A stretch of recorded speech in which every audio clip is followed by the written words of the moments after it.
My name is Theodore James. My daughter-in-law threw me out of the house I built with my own two hands. She never expected me to come back a month later with a realtor, a for sale sign, and a line of buyers ready to kick her out. Before I continue this story, please do me a favor and let me know where you're watching from in the comments below. And hit that like button and subscribe if you believe that respect is something that must be earned, no matter who you are. At 68 years old, I thought I had seen everything. I've built dozens of houses with these two hands, watched them rise from the red Georgia clay to become shelters, to become homes. But I never imagined I'd be standing on the perfectly manicured lawn I'd seated myself 40 years ago, watching my daughter-in-law, Amber, kick the last box of my few belongings onto the grass. The cardboard box landed with a dull, final thud. A silver picture frame flipped out, landing face up. It was my late wife, Vivian, her smile beaming up at the sky, a painful, beautiful reminder of a world that once made sense. "Get out!" Amber's voice was high and sharp like breaking glass. Her face was flushed, not with shame, but with a kind of righteous fury. "You hear me, old man? Get out of here! This is my house now. Mine and Kevin's." She waved a piece of paper in her hand, the deed I had foolishly signed over to them last year, waving it like a flag of conquest. My son Kevin stood a few feet behind her on the porch, a tall, slumped shadow of a man shrunk by his own spinelessness. He looked like a boy caught doing something wrong. His large eyes, his mother's eyes darting between me and his wife, his mouth opening and closing with no sound coming out. "Amber, honey," he finally managed to whisper. "Don't do this!" "Where is he going to go?" "That's not our problem anymore." Amber spun on him, her manicured finger jabbing toward his chest. "Don't you get it, Kevin? This is our chance to finally live our own lives without him hovering over us, judging everything we do, sighing every time I buy something nice. I am done. Done. Done." A funny choice of words. She was done living in a house she hadn't paid a penny towards in 3 years. She was done with the meals I cooked, the garden I tended, the checks I quietly wrote to cover her credit card bills. Whenever Kevin looked too stressed, she turned back to me, her rage now a focused beam. "What are you waiting for? A written invitation. Leave. If you are not off this property in 5 minutes, I swear to God I will call the police and have you arrested for trespassing." And that's when it happened. In the middle of her hurricane of screams, in the middle of my son's shameful silence, a strange feeling washed over me. It wasn't pain. It wasn't anger. It was peace. A cold, crystal-clear peace. It was as if a tumor that had been growing in my family for years had finally burst. And though the poison was spreading, at least now I knew exactly what I was fighting. I looked Amber straight in the eye, my gaze steady. And then I felt the corner of my mouth twitch into a faint smile. A smile whose meaning was known only to me. It was a smile Vivian would have recognized. She used to call it my contractor's smile, the one I'd get when a stubborn client insisted a wall had to be built where a wall could not possibly go. And I knew that eventually the laws of physics would prove me right. My calm seemed to unnerve her more than any shouting match would have. She blinked, her certainty flickering for just a second. "What? What are you smiling at?" I didn't answer her question. Instead, I bent down, picked up Vivian's picture frame, brushed the grass clippings from the glass, and gently slid it into the pocket of my jacket. I looked at Kevin one last time, saw the shame burning in his eyes. I said nothing to him. There was nothing left to say. "All right, Amber," I said, my voice even and devoid of emotion. "If this is what you want," I turned my back on them. I didn't pick up the boxes. I left them scattered on the lawn like tombstones for a life that was now over. I simply started walking down the concrete driveway. I poured myself to the sidewalk where Kevin learned to ride his first bicycle and on down the street. "Just go!" I heard Amber scream behind me, her voice laced with a strange hint of panic, as if she couldn't believe her victory was this easy. "And don't you dare come back!" I didn't look back. I just kept walking, each step a solid, steady beat on the pavement. As her shouting faded behind me, my own internal monologue began clear and cold. "Vivian, you see what they've done to our home. You see what our boy has allowed that woman to become." I walked past the park where I used to push Kevin on the swings. I walked past the ice cream shop where I'd console him after he fell off his bike. The memories didn't hurt. They only sharpened my resolve. Amber, so foolish, so obsessed with the surface of things. I thought about that paper she waved in my face, the deed. Yes, it had her name and Kevin's on it. A gift. A mistake born from a father's blind love. She thought that was the only piece of paper that mattered. She was celebrating her victory far too early because she never bothered with the other set of papers, the thicker, far more complicated set. The papers she had begged and pleaded for me to sign 2 years ago when she wanted a $75,000 loan to open her failed designer boutique. Her and Kevin's credit was a joke. The bank had laughed them out of the office. But they approved it in a heartbeat when I, Theodore James, with my perfect 820 credit score and 40 years of flawless financial history, agreed to put my name on the line. She waived the deed, but she forgot about the mortgage. More specifically, the home equity line of credit. She thought my name on it was just a formality, a guarantee. She didn't understand. In the world of numbers and contracts, a cosigner isn't a bystander. A cosigner is a tethered partner, a soldier tied to the same financial fate. And when one party defaults, the other soldier has every right to seize command and save the ship from sinking. I stopped at the street corner and took one last look back. The house stood proud on its hill, a monument to my life's work. Amber wanted it. Fine, she could have it, but she was going to have it my way. The air in this cheap motel room off I-20 smells of bleach and quiet desperation. It's the complete opposite of the smell of pine fresh-cut grass and the faint scent of Vivian's roses that still clings to my clothes. I'm sitting on the edge of a bed with a comforter as thin and stiff as cardboard staring at the blank beige wall. This is the first night in 40 years I haven't slept in the house on Larchmont Hill.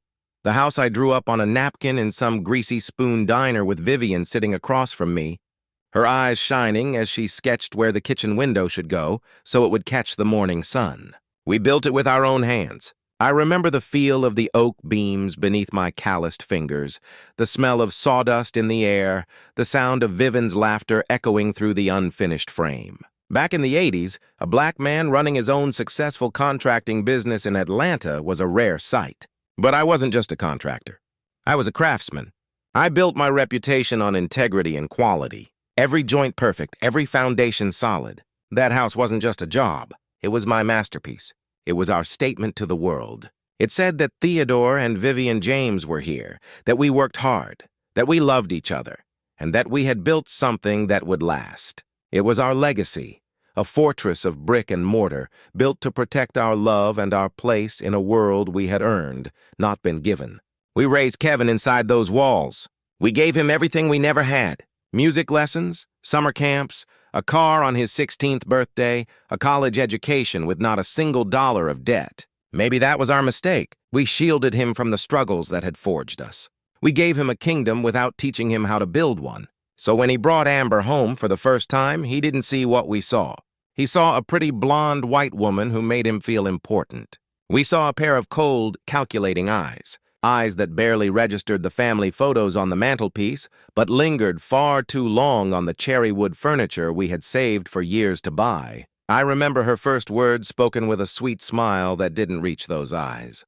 "Oh, this house has such wonderful bones," she'd said, making the word bones sound like it was the only thing worth saving. "It has so much potential." Potential, as if 40 years of our life was just a rough draft waiting for her editorial notes. Vivian, with her quiet wisdom, saw right through her. "That woman isn't looking at our home, Theo," she told me late one night, her voice low with worry. "She's appraising it." After I lost Vivian to cancer, the light went out of the house, and Amber's control over Kevin became absolute. Kevin's grief became a vacuum that Amber eagerly filled with her own ambitions. She started talking about their future, about building equity, and the heart of that plan was always my house. Dad Kevin came to me one day, his words clearly coached by Amber. "We've been talking. It would be safer for everyone if my name and Amber's were on the deed, just in case something happens. It's what Mom would have wanted," and like a fool I believed him. Softened by grief and desperate to hold on to the only family I had left, I agreed. In some lawyer's stuffy office, I signed the quitclaim deed, a transfer of legal ownership over my life's work. I thought I was giving my son a foundation. I didn't realize I was handing my daughter-in-law a weapon. The deed to the house was the first domino to fall. It happened about a year after I buried Vivian. I was adrift in a sea of grief, and the house, once a source of comfort, now felt cavernously empty. Every room held a ghost. Kevin's visits were my only lifeline, or so I thought. He came over for dinner one Sunday with Amber, of course. After we ate, he cleared his throat, a nervous habit he's had since he was a boy. Daddy started, "Amber and I have been talking." He looked at her and she gave him a small, encouraging nod. "It's about the house. We think, well, it would be more secure for everyone if our names were on the deed, just for legal reasons. You know, estate planning and all that." Amber chimed in, her voice dripping with counterfeit sympathy. "We just worry about you, Theo. If something were to happen, we want to make sure everything is taken care of smoothly.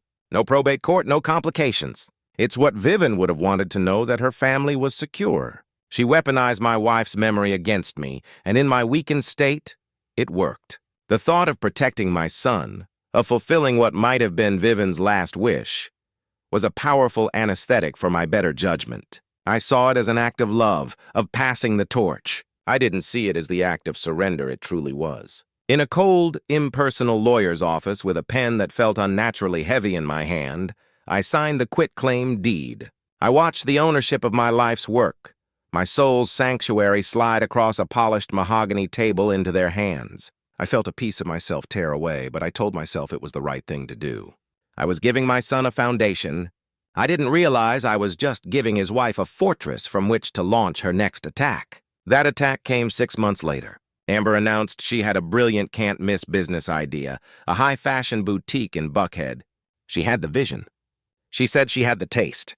All she needed was $75,000 in startup capital. I, who had built a business from sawdust and sweat, knew a doomed venture when I saw one. She knew nothing about inventory management, about payroll, about the razor-thin margins of retail. But Kevin was mesmerized by her confidence.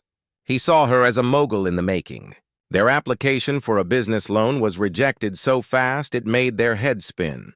Their credit was a mess of late payments and maxed-out cards. They had no assets of their own to use as collateral. For a week, a tense, angry silence filled the house whenever I was there. Then one evening, Amber approached me. She had been crying. Her eyes were red, though I saw no tears. She sat beside me on the sofa, the one she'd picked out to replace Vivian's favorite armchair. She took my hand. Her touch was soft, but her grip was like steel. "Theo." She began, her voice a fragile whisper. "I don't know what to do. My dream is falling apart. This wasn't just for me. It was for us. For Kevin, for our future, for the grandchildren you deserve." She laid out her new plan, a home equity line of credit, a helilock. They would borrow against the value of the house they now owned on paper. But there was a catch. The bank still wouldn't approve the loan with just their names on it. Their financial history was too risky. They needed a co-signer. They needed me. Kevin stood in the doorway of the kitchen, looking ashamed, unable to meet my eyes. He was her silent, unwilling accomplice. "It's just a formality, Dad," Amber said, her voice pleading. "It's just your signature on a piece of paper to make the bank feel secure. We will make every single payment. I swear on my life. You won't have to do a thing. You won't even know it's there. It's just a little help to get us started." I looked from her tear-streaked face to my son's downcast eyes. I saw a man I had raised to be better than this, a man who knew this was wrong but was too weak to say no to his wife. And in that moment, I made a fatal mistake. I chose to save my son from a difficult conversation instead of saving myself from a disastrous commitment. I thought my love could fix his weakness. "All right," I said, the words feeling like ash in my mouth. "I'll do it." She didn't wait. She'd had the documents from the bank ready the whole time, sitting in a neat manila folder on the counter. She spread them out on the kitchen table, the same table where Vivian used to help Kevin with his homework. Amber's entire demeanor changed. The fragile crying woman vanished, replaced by a sharp, efficient businesswoman. Her cheerfulness was jarring. "Okay, this is so wonderful, Theo. You're a lifesaver." "Really? Just sign here and here," she said, her finger pointing to the signature lines. I remember her thumb was resting on the page, partially covering a dense paragraph of fine print. The paragraph I would later learn that detailed the co-signer's absolute and total liability for the entire debt. The paragraph that gave the co-signer the right to take action to prevent foreclosure in the event of a default. I looked at Kevin. He finally met my gaze. A flicker of something, maybe gratitude, maybe just relief in his eyes. and that was enough for me. I picked up the pen. The scratch of the nib on the thick paper sounded unnaturally loud in the quiet kitchen. It was the sound of a trap being set. With a few strokes of ink, I bound my financial future to their recklessness. I tied my good name to her bad intentions. The moment I lifted the pen, Amber's smile became a tight, triumphant line. "Thank you, Theo," she said, her voice now crisp and businesslike. She gathered the papers with a brisk efficiency, tapping them into a neat stack. "We won't let you down." As she walked out of the room, folder in hand, I was left with a cold, sinking feeling in the pit of my stomach. It was the feeling a builder gets when he looks at a brand new wall and sees a hairline crack already forming in the foundation. I had trusted my son, but I had just handed his wife a wrecking ball. Amber's boutique imploded in less than a year, just as I knew it would. A monument to her vanity, built on a foundation of my credit, now reduced to a pile of debt and unsold designer dresses. She never admitted her failure. Of course, admitting fault was not in her nature. Instead, the bitterness of her collapsed dream seeped back into the house, and she began to resent me for simply being there, a silent witness to her incompetence. My presence was a constant reminder of the favor she had needed, and she couldn't stand it. So she began a new project, the systematic erasure of my wife Vivian from the home we had built together. It started subtly. The warm floral curtains Vivian had sewn for the living room were the first to go, replaced by cold gray blinds. "It's about creating a clean, modern aesthetic," Theo Amber announced, as if our 40 years of comfort and love were just clutter.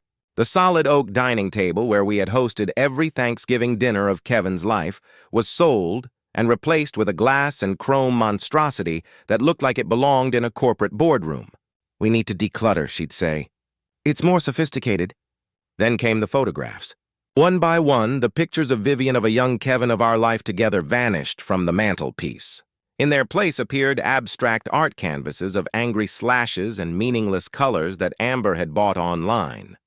When I finally confronted her, my voice trembling with a rage I was struggling to contain, she just shrugged. "Oh, I put them in a box in the attic. We can't live in the past, Theo. It's not healthy." Every change was a fresh stab of grief, a new loss of my wife. I felt like I was watching her die all over again, one memory at a time. I'd plead with Kevin, but it was useless. He'd just look at the floor and mumble, "It's her house too now, Dad. We have to compromise."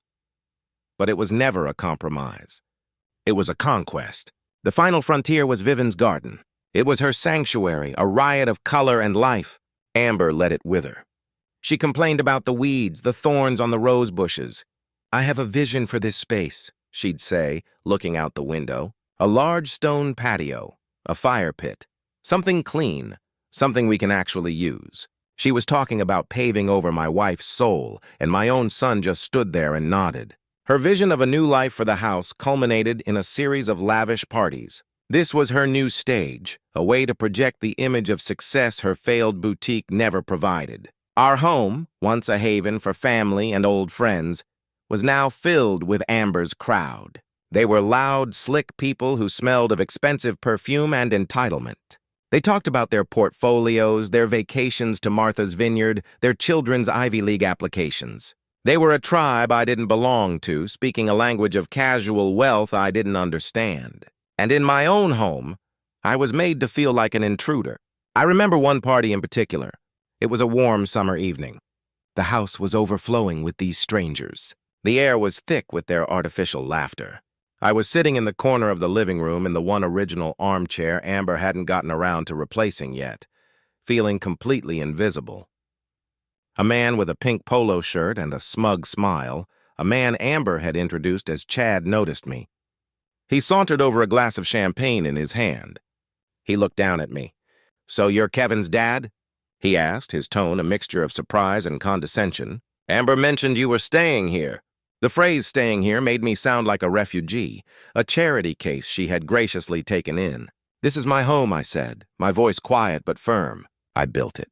Chad's eyebrows shot up in genuine surprise. He let out a low whistle. "You're kidding? You built this place yourself. Good for you," he said at the way you'd praise a child for a finger painting. He looked around the room at the high ceilings and the custom woodwork. "Must be incredible for you seeing your son do so well. I mean, From your beginnings to have him in the corporate world in a house like this. It's the American dream, isn't it? His words were a masterclass in subtle racism. He had, in one smooth monologue, dismissed my life's work as a humble beginning and positioned my son's desk job as the pinnacle of achievement. He had drawn a line between my world of physical labor and their world of abstract wealth and made it clear which one he considered superior. I saw Kevin across the room laughing at a joke one of Chad's friends had told. He caught my eye for a second, then quickly looked away, a flush of shame on his face. He knew what was happening, and he did nothing. Amber glided over, placing a proprietary hand on Chad's arm. "Don't bother him, Chad," she said with a laugh. "He's not much of a conversationalist." She turned to me, her smile a tight warning slash. "Theo, can I get you anything? A glass of water maybe before you go up to bed." She was dismissing me in front of her friends in the middle of my own living room. She was treating me like a child who was past his bedtime. The humiliation was a physical thing, a hot, suffocating weight in my chest. I looked at the faces around me, saw their polite, empty smiles, their curious, pitying glances. In their eyes, I wasn't the patriarch of the family, the man who had built the very ground they stood on. I was just a relic, an inconvenient, out-of-place piece of the past that was cluttering up Amber's beautiful modern future. I stood up, my knees cracking in protest. "No, thank you, Amber," I said, my voice dangerously calm. "I think I will call it a night." I walked out of the room. I didn't look at Kevin. I couldn't bear to see the cowardice in his eyes. As I walked up the stairs, the sound of their party, their laughter, echoed behind me. It was the sound of my own irrelevance. I closed the door to my bedroom, but I couldn't shut out the noise. I was a prisoner in my own home, and I realized with a chilling certainty that this was no longer just about a house. It was about my soul, and if I didn't fight back, there wouldn't be anything left of it for them to take. The first sign of trouble arrived in a plain, windowed envelope from the bank. It was a polite automated letter, a gentle nudge reminding us that the Helilock payment was 5 days past due. "I've balanced a checkbook my entire life. I've never been late on a payment for anything." Seeing that notice sent a small, cold knot of anxiety into my gut. I found Amber in the kitchen, scrolling through her phone. "Amber," I said, holding out the letter, "I think there's been some kind of mistake with the bank." She glanced at it without even taking it from my hand, a look of pure annoyance on her face. "Oh, that it's just an administrative error. I set up autopay. Their system must be lagging. I'll handle it." She waved her hand dismissively, her eyes already back on the glowing screen. I wanted to believe her, but a week later, another letter came. This one wasn't as polite. The words, "Payment overdue," were printed in bold red ink. The knot in my stomach tightened. I approached Kevin this time, hoping to find an ally in reason. "Son," I said, showing him the notice, "this is the second one. Are you sure everything is all right?" He wouldn't meet my eyes. He just shrugged, stuffing his hands in his pockets. "Amber's on top of it, Dad. She said she's handling it. Don't worry." He was choosing willful ignorance over confrontation. He was choosing his wife's flimsy lies over his father's lifetime of financial prudence. The letters kept coming after that, each one more aggressive than the last. Second notice, final warning before action. They were no longer friendly reminders. They were threats. Every time I brought one up, Amber's annoyance grew into outright hostility. "Are you going through our mail now, Theo?" She snapped one afternoon when I placed another red-stamped envelope on the counter. "This is our business. I told you I handled it. Stop hovering over me like I'm a child." "I'm hovering because my name is on that loan too, Amber," I reminded her, my voice low and steady. "If you default, I default." She actually laughed a short, ugly sound. "Oh, please." "You have perfect credit. A little late payment isn't going to hurt you. You need to relax." She didn't get it. Or maybe she just didn't care. She saw my good name not as something to be protected, but as a safety net she could abuse without consequence. Then the final letter came. It was different from the others. It wasn't a standard business envelope. It was a large 9x12 manila envelope, and it arrived via certified mail. The mailman, a young man named Marcus, who I'd known since he was a boy, stood at my door with a clipboard and a pen. "I need your signature for this one, Mr. James," he said, his expression serious. My hand trembled slightly as I signed my name. I took the heavy envelope inside. It felt like a verdict. I sat down at the kitchen table, the one Amber now hated, and carefully opened it. The document inside was thick, filled with the cold, unforgiving language of the law. But I didn't need to read all the fine print. The words at the top of the first page leaped out at me as if they were on fire. Notice of default and intent to accelerate. I read on my blood turning to ice. My eyes scanned the legal jargon, picking out the phrases that mattered. 90 days delinquent. Failure to cure the default within 30 days. And the final devastating sentence will result in the commencement of foreclosure proceedings. Foreclosure. The word hit me like a physical blow. They were going to take my house. The bank was going to seize the home my wife and I had poured our souls into. All because of a $75,000 loan that Amber had squandered on designer handbags and overpriced lattes for her failed boutique. The full weight of the situation crashed down on me. This wasn't just a late bill anymore. This was a legal declaration that the contract had been broken. This was the bank's final warning before they brought down the hammer.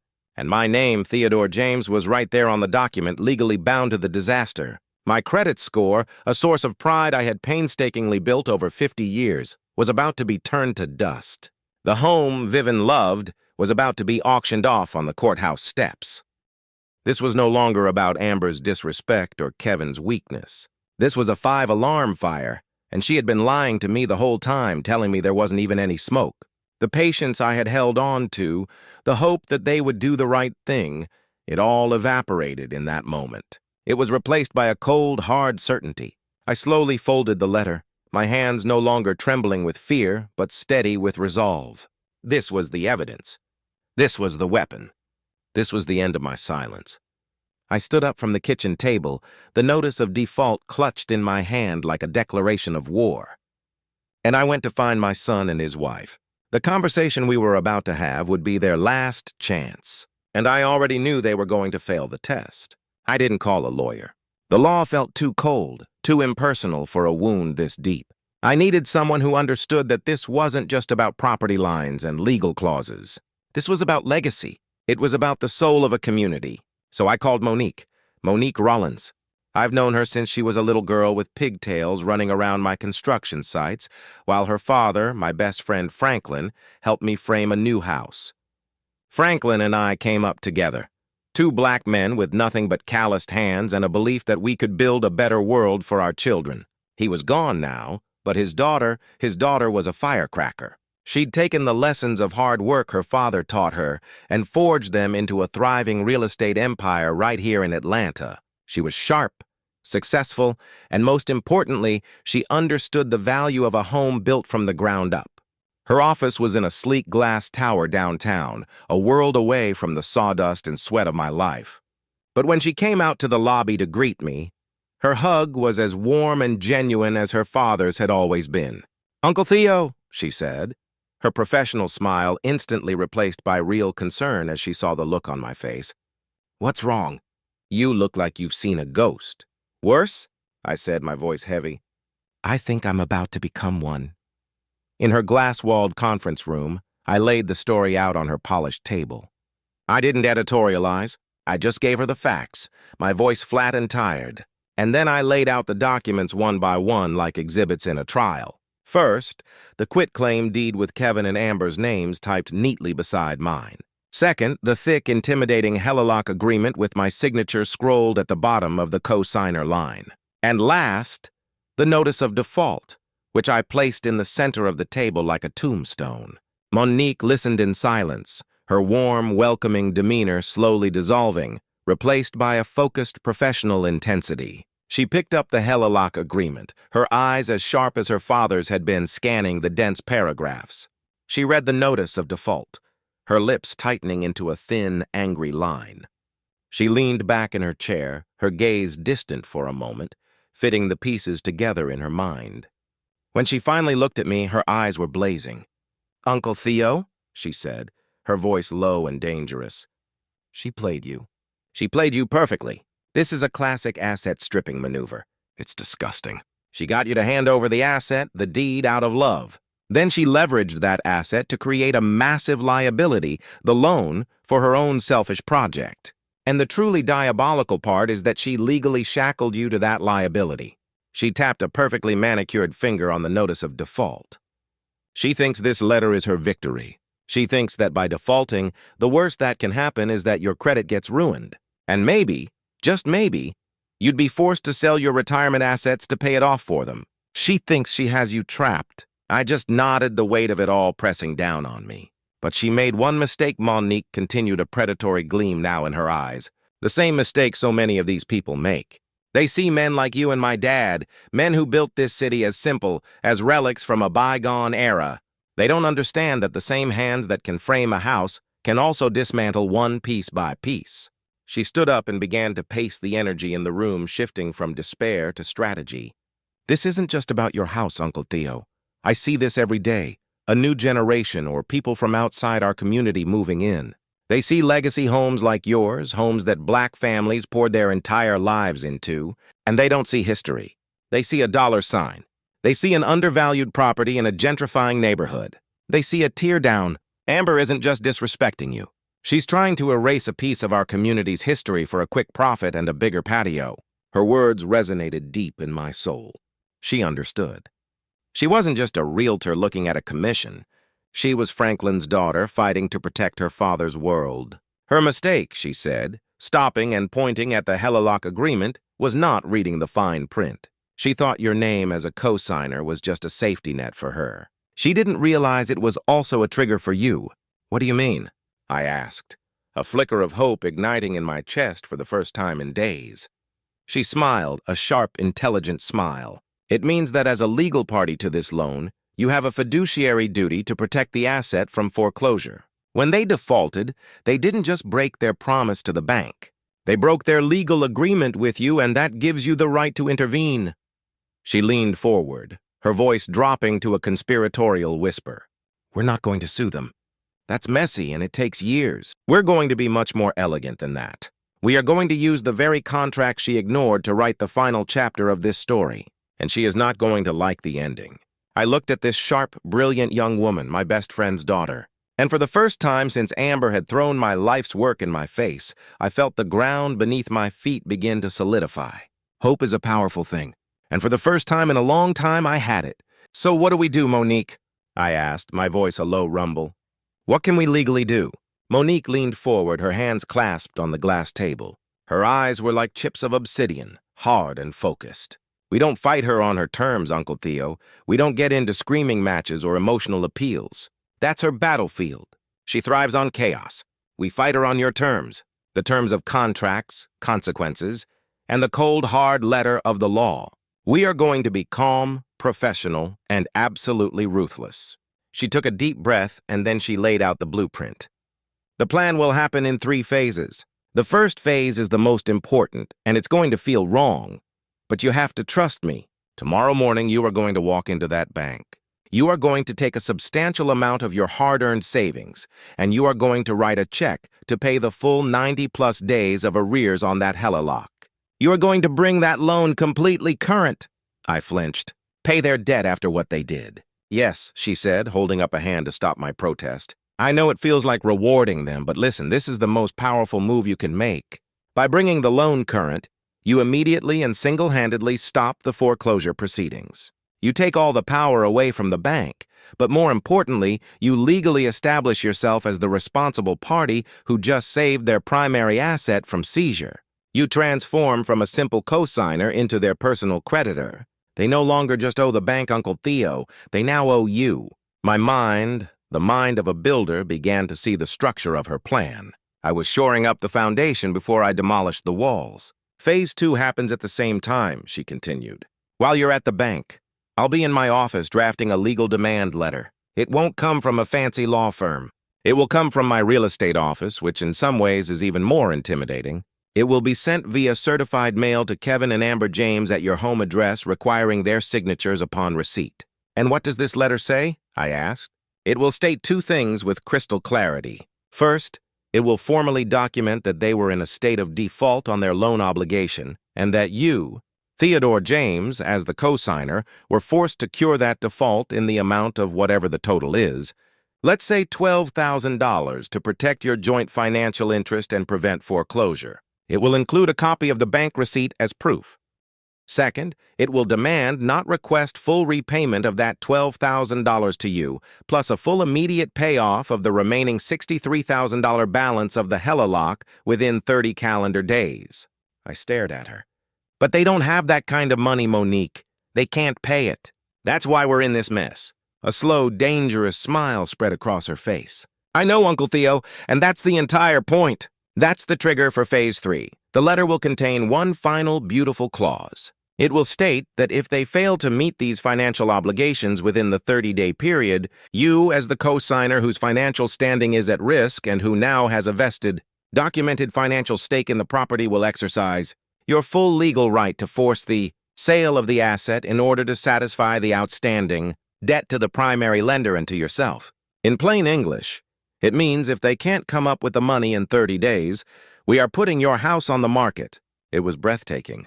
It was elegant. It was brutal.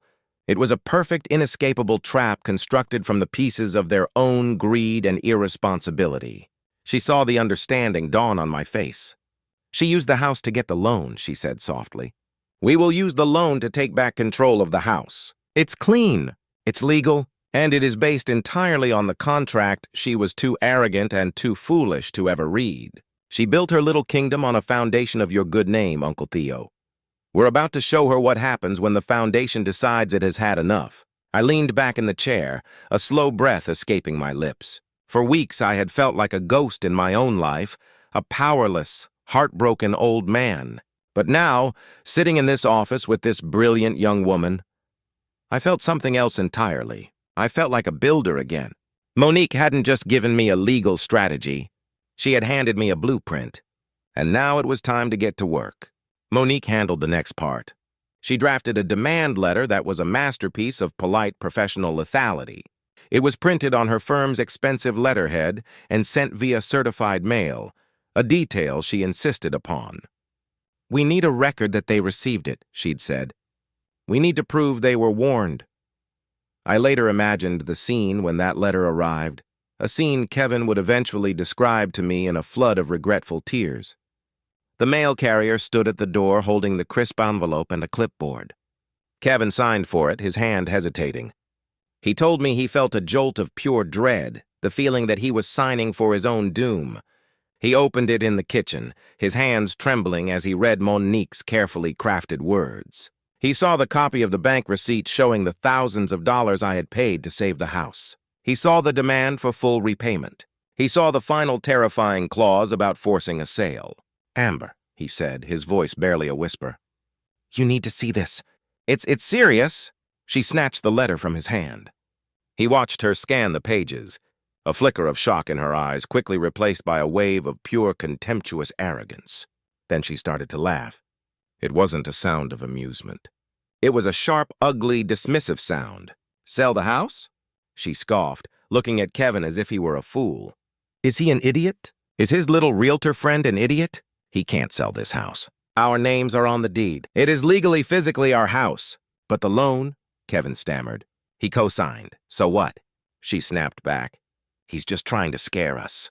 This is pathetic, Kevin, a bluff. A desperate little power play from a lonely old man who is angry we kicked him out. He thinks this will scare us into letting him come crawling back.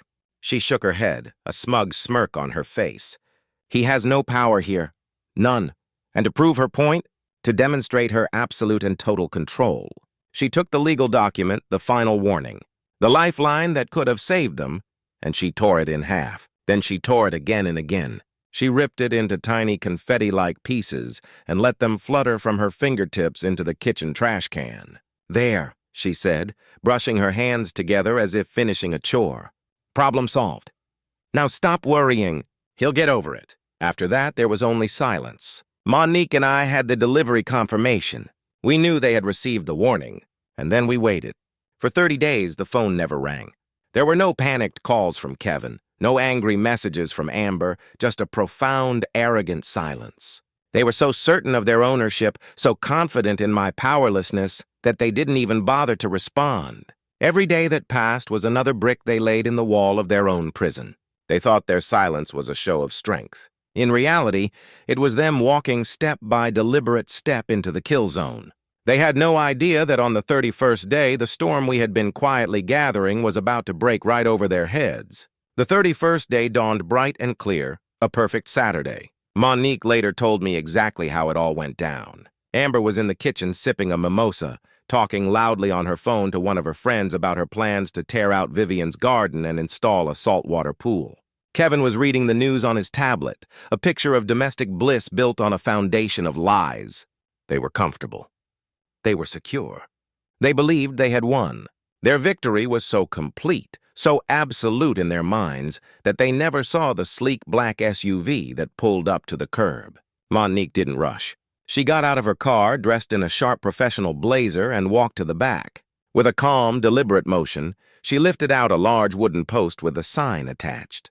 It was a beautiful sign, crisp and clean, with her firm's elegant logo and her own smiling, confident face under the bold, unmissable words, "For sale." She walked onto the lawn, the grass I had spent decades tending, and chose a spot right in the center, a spot no one could possibly miss from the street. From a canvas bag, she produced a small mallet, and then she began to hammer. The sound, sharp and rhythmic, cut through the quiet morning air. Thwack, thwack. Each strike was a punctuation mark at the end of their long, arrogant sentence. Amber stopped talking mid-sentence. Kevin looked up from his tablet. They stared through the large bay window, their expressions shifting from mild curiosity to confusion to a dawning, horrified disbelief. Amber threw her phone on the counter and stormed out the front door, her bare feet slapping against the stone walkway.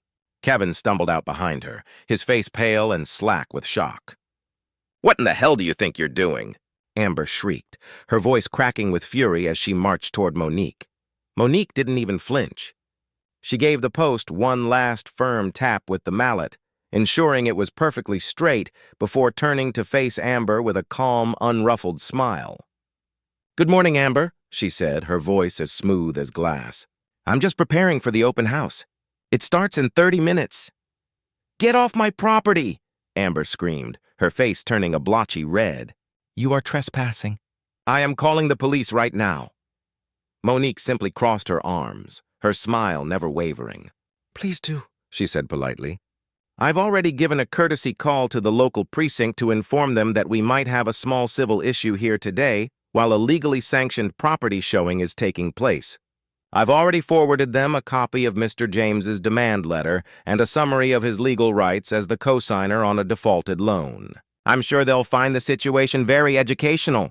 In fact, I have Officer Miller's direct number right here if you'd like to speak with him yourself."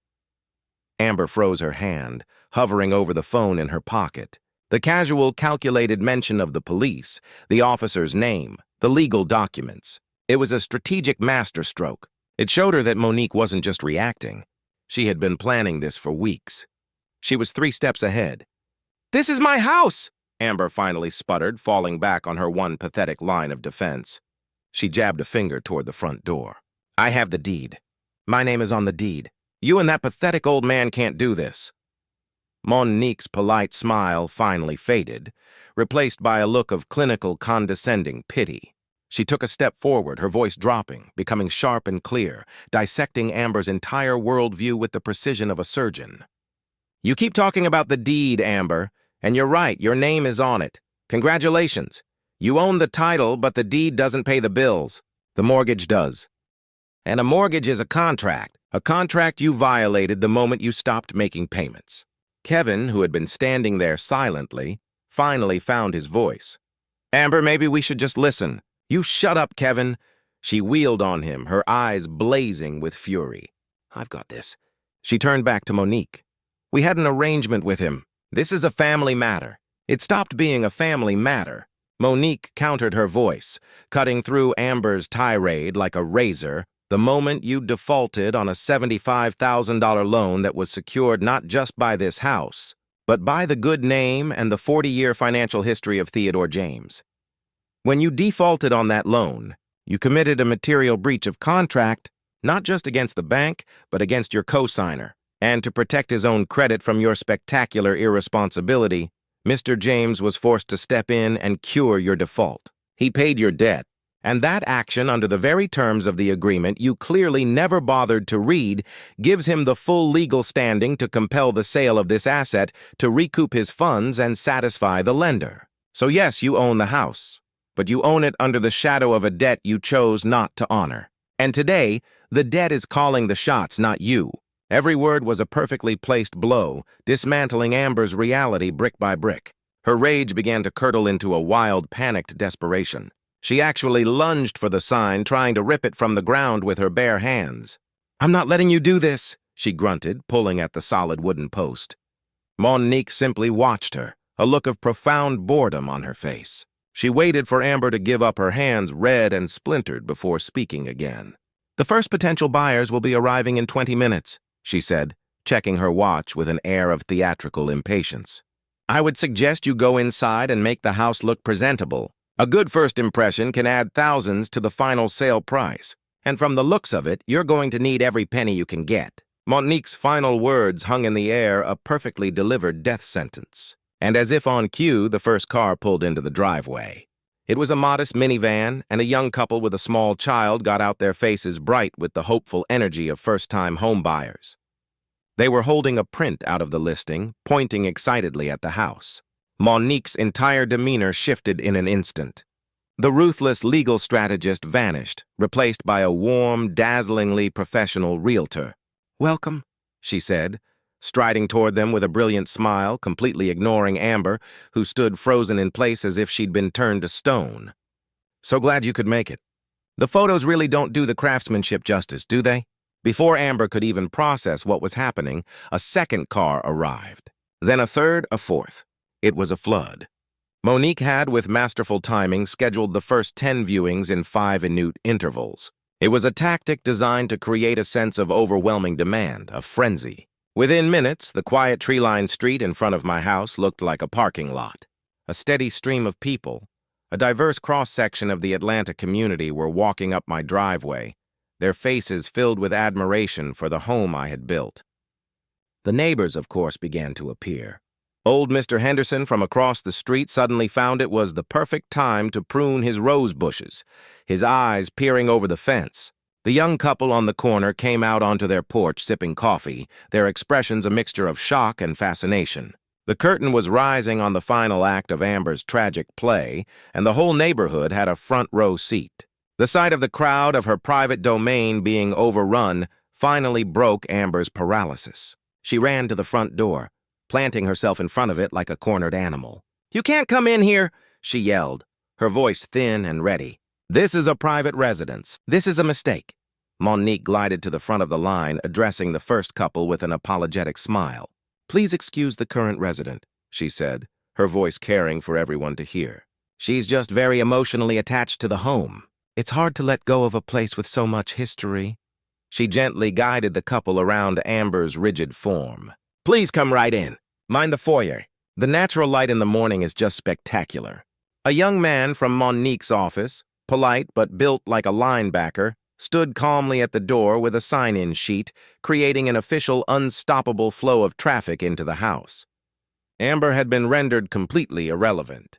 She was a ghost at her own funeral. Kevin was even worse.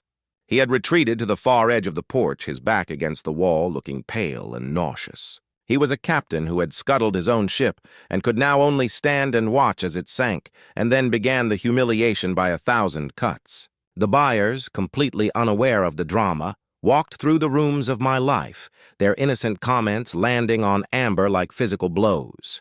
"Wow, look at the woodwork on this fireplace mantel," a woman in the living room said to her husband, her hand tracing the custom carvings I had spent a month perfecting. "They just don't build them with this kind of detail anymore. The new constructions are also flimsy." Amber, who had just last month called that same mantel old-fashioned and dated, flinched, as if she'd been slapped. Another couple stood by the back window, looking out at Vivian's neglected garden. "This yard needs some love," the husband said. "But look at this layout. The person who planted this had a real vision. Can you imagine it cleaned up? It would be a paradise." This honors Vivian's memory and dismisses Amber's plan to pave it over. A man with a kind face, a doctor perhaps, approached a flustered Amber, directly mistaking her for the owner. "Excuse me," he asked politely. The listing says this was custom built by a master contractor. Can you tell me if the foundation is sound? It must be solid as a rock. The irony was so thick I could feel it from miles away. The foundation of the house was perfect. The foundation of her ownership, however, was nothing but sand. But the most brutal comments were the ones whispered just loud enough for her to hear. "I wonder why they're selling a young woman," whispered to her partner. "The place is perfect. They look so young. Maybe they're in some kind of financial trouble." The words hit their mark. I could just picture Amber's face, a mask of fury and shame. Her entire identity was built on projecting an image of effortless wealth and success. And now, in her own home, she was being publicly exposed as a failure. The breaking point came when a woman impressed by the crowd asked Monique a simple question. "There's so much interest today. Are you expecting to get multiple offers?" Monique's professional smile was dazzling. "Oh, absolutely," she replied, her voice projecting across the crowded room. "Based on the pre-listing inquiries and the turnout today, we are anticipating a very competitive bidding situation. I wouldn't be surprised if it sells for well over asking price by the end of the day." That was it. The idea of her losing the house was one thing. The idea of other people fighting over it, of its value being affirmed, of her being replaced by someone more deserving and financially sound, was more than she could bear. "Get out," she finally screamed, the last shred of her composure snapping. "Get out of my house, all of you!" The room fell silent. The buyers stared at her, their expressions shifting from admiration for the house to alarm and pity for the hysterical woman in the center of it. Monique's assistant, the polite linebacker, calmly stepped forward. "I do apologize, folks," he said, his voice soothing. "The seller is understandably distressed. Perhaps we can continue the tour in the backyard for a few moments while she composes herself." He expertly guided the crowd away, leaving Amber standing alone in the center of the living room. Her castle had been overrun. Her subjects were ignoring her. She was a queen with no power, a screaming, pathetic figure in an empire of her own delusion. She was a prisoner in the house she thought she had conquered. And she had no idea that the real executioner was just about to arrive. I waited until Monique gave me the signal. A simple text message that just said, "Showtime." I had parked my car down the street out of sight. With me were Dr. David and Sarah Evans, a young, brilliant couple I'd been introduced to by Monique. He was a cardiologist. She was a civil rights attorney. They were the kind of people Vivian and I had always dreamed would one day be our neighbors. They had fallen in love with the house from the pictures alone. Not because it was a status symbol, but because, as Sarah put it, it feels like a home that was truly loved. I pulled my car, a clean, respectable sedan I'd bought after selling my old work truck, into the driveway. I did it slowly, deliberately. The chaos on the lawn subsided for a moment as my car glided to a stop. All eyes turned to me. The potential buyers looked curious. The neighbors looked intrigued. And Amber looked at me with an expression of pure, murderous hatred. For a second, a flicker of hope might have crossed her mind. Maybe she thought I was there to surrender, to call off the dogs, to beg for a truce. But then David and Sarah got out of the car. They were a vision of black excellence and success, calm, confident, and utterly unimpressed by the drama unfolding before them. And in that instant, Amber understood. I wasn't there to fight her for control of the house. I was there to replace her. That understanding was the spark that ignited the final spectacular explosion of her rage. She stormed toward me, her face twisted into an ugly mask of fury, her bare feet heedless of the sharp gravel on the driveway. "You!" The word was a venomous hiss. "What did you do? Who are these people?" I got out of the car, standing to my full height. I didn't feel like a 68-year-old man with aching knees. I felt like the builder who had poured the very concrete she was standing on. I felt powerful. "You think you can do this?" she screamed, stopping just short of me, spittle flying from her lips. "You think you can just waltz in here and sell my house out from under me?" "I will sue you, Theo. I will sue you for everything you have. I will take this house, and I will take your savings, and I will take your pension. You will die with nothing, you pathetic, lonely old man." She then turned her fury on David and Sarah, who stood by the car watching her with a sort of detached, clinical pity. "And you need to leave. This property is not for sale. This man is a liar. He's senile. He has no idea what he's doing." Sarah, the attorney, simply raised an elegant eyebrow, completely unbothered. David looked at me, not for reassurance, but for his cue, his expression calm and trusting. I ignored Amber's tirade. Yelling back at her would be like wrestling with a pig. You both get dirty and the pig likes it. Instead, I turned to my guests, my voice calm and steady, a deliberate counterpoint to her chaotic shrieking. "David, Sarah, I do apologize for the disturbance," I said, my voice carrying clearly across the lawn. "The current resident seems to be having some difficulty accepting the reality of the situation. Please don't let it trouble you." The phrase "the current resident" hit Amber with the force of a physical blow. It demoted her instantly from a queen in her castle to a temporary tenant on the verge of eviction. Her mouth opened, but for a moment no sound came out. I continued my gaze, moving to the house to the living room window. The afternoon sun in that room is something my wife Vivian always loved. It fills the whole space with this warm, golden light. I think you'll enjoy it. I was talking to them as if she wasn't even there. I was passing the torch of my home's legacy right in front of her, rendering her completely and utterly irrelevant. The public humiliation, the loss of control was so absolute that she looked like she might physically shatter. Kevin, who had been a statue of dread on the porch, finally stumbled forward. "Dad, please don't do this," he whimpered. I looked at my son, not with anger, but with a profound, aching sadness. This was a mess of his own, making a consequence of his own weakness. "I am not doing this, Kevin," I said, my voice firm but not unkind. "You and Amber did this. You did this the day you decided my love was a commodity to be exploited. You did this the day you defaulted on your promise. I am just cleaning up the mess." Finally, I turned my attention to Monique, who had been standing by the front door, a quiet, powerful observer to the entire scene. She had waited for her cue, and now I gave it to her. "Monique," I said, my voice resonating with a final, unshakable authority, "I think it's time you explained the final details of the contract to Mrs. James. Perhaps you could be very clear this time, so there are no more misunderstandings." Monique's name spoken with my authority seemed to hang in the air for a moment. All the chaos, all the shouting, all the frantic energy on the lawn just stopped. Every eye, the buyers, the neighbors, David and Sarah, Kevin, and a finally silent Amber, all turned to this calm, composed woman in the sharp blue blazer. The stage was hers, and she took it. She took a slow, deliberate step forward, her gaze fixed on Amber. Her voice wasn't loud, but it was so clear and so precise that it cut through the air like a diamond cutting glass. And every single person on that lawn heard every single word. Amber.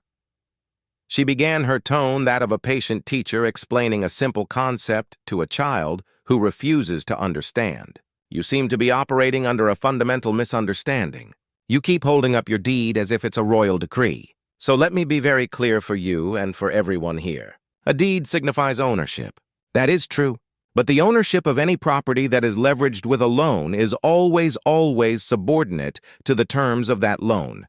The bank, the lender, always holds the superior claim. The deed is the throne, Amber, but the mortgage is the guillotine that hangs over it. And you," she continued, taking another step, "have been sharpening that blade for months. When you and Kevin stopped paying the $75,000 home equity line of credit you took out against this house, you didn't just miss a payment. You committed a material breach of a legally binding contract. But the real genius of your plan and the source of your downfall is that you tied Mr. Theodore James to that breach. You thought his perfect credit was your personal shield.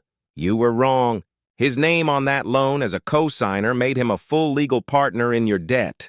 His immaculate financial history made him the primary target for the bank when you failed to pay. You didn't just risk your own future. You gambled with his. To prevent the bank from foreclosing on this property, the home his wife died in, and to protect the credit score he spent 50 years building from your recklessness, Mr. James was legally entitled and morally obligated to intervene and cure your default. He paid your debt. He cleaned up your mess. And the moment his check cleared, the entire power dynamic of this situation shifted. Monique paused, letting the weight of that statement sink in. According to the very contract you signed, but never read his action, gives him the full, unassailable legal right to compel the sale of this asset to satisfy the lender and to be reimbursed for the funds he expended on your behalf. He is not asking for your permission to sell this house. He is enforcing his contractual right to do so. The law's not on your side. The contract is not on your side. Time is not on your side. In fact, you have no more cards to play. So, here are your options, and I want you to listen very carefully. Option A, you and Kevin cooperate with this sale. You allow these good people to tour the home in peace. You sign the papers when the time comes. After the bank is paid and Mr. James is reimbursed, any small amount of equity that remains will be yours. Option B, you continue to fight. The sale will be forced through the courts. The bank's foreclosure action will proceed. You will be evicted by the sheriff. Your credit will be so thoroughly obliterated that you won't be able to get a library card. And you will walk away from this with absolutely positively nothing. The choice is yours, but I want to be perfectly clear. Either way, you are leaving this house. The finality of her words was absolute. It was a checkmate delivered in plain, simple English. The air went out of Amber. Her whole body seemed to deflate. And in that moment of stunned silence, the sound of my son Kevin finally breaking was like a gunshot.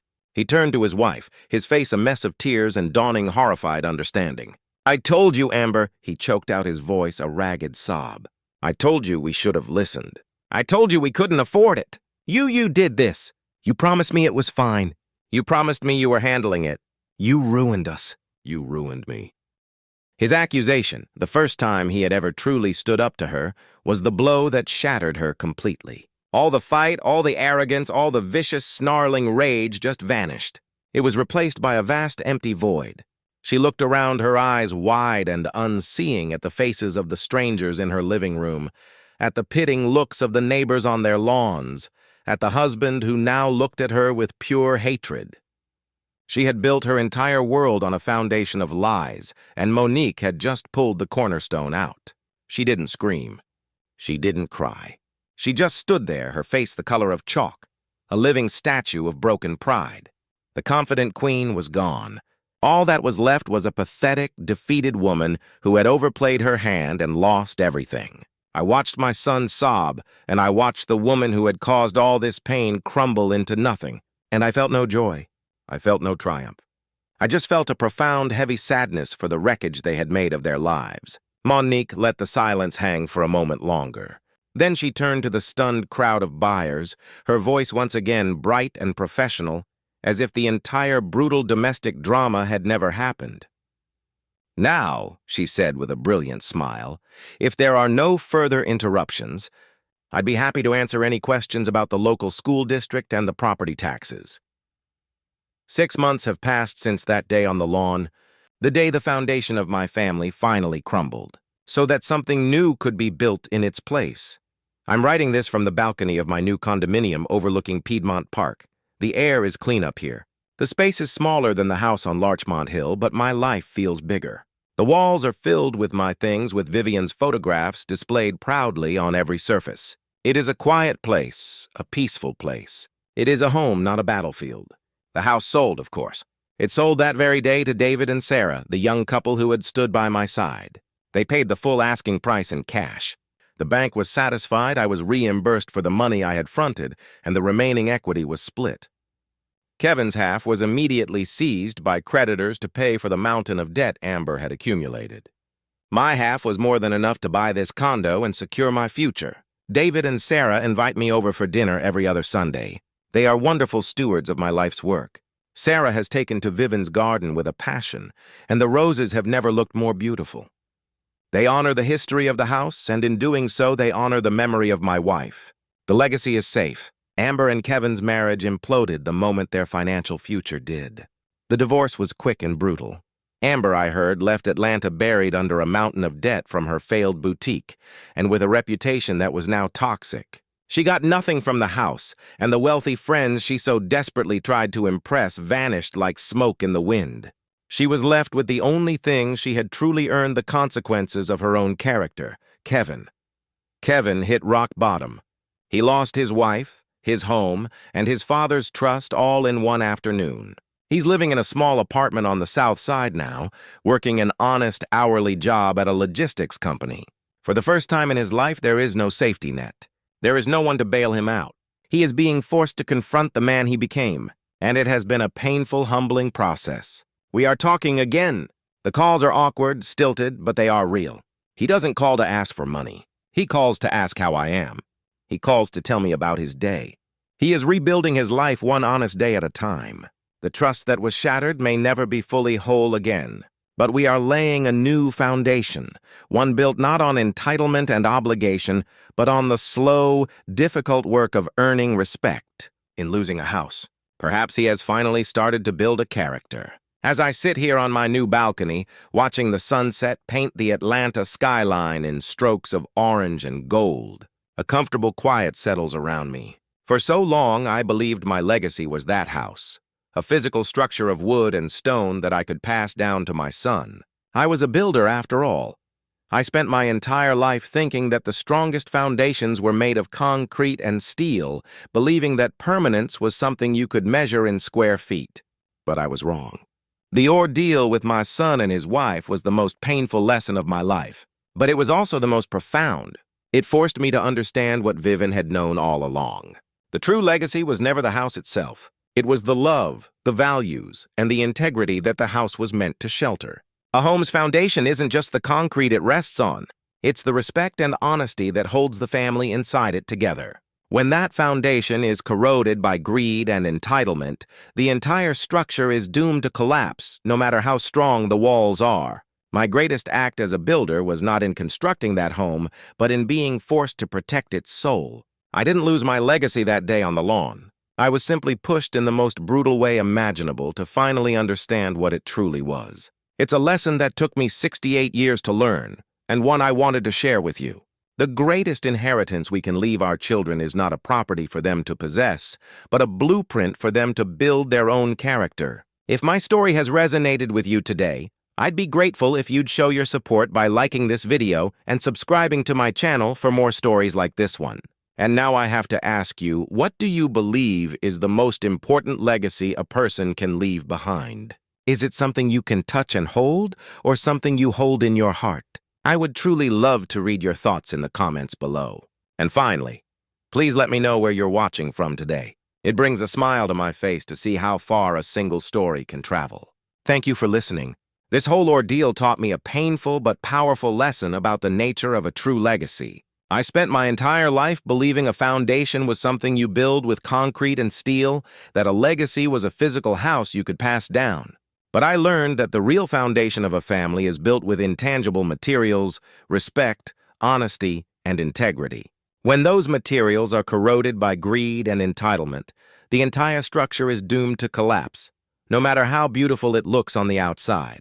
The greatest inheritance you can leave isn't a property deed, but a blueprint for character. For more stories about life lessons and justice served, please subscribe to my channel so you never miss an update.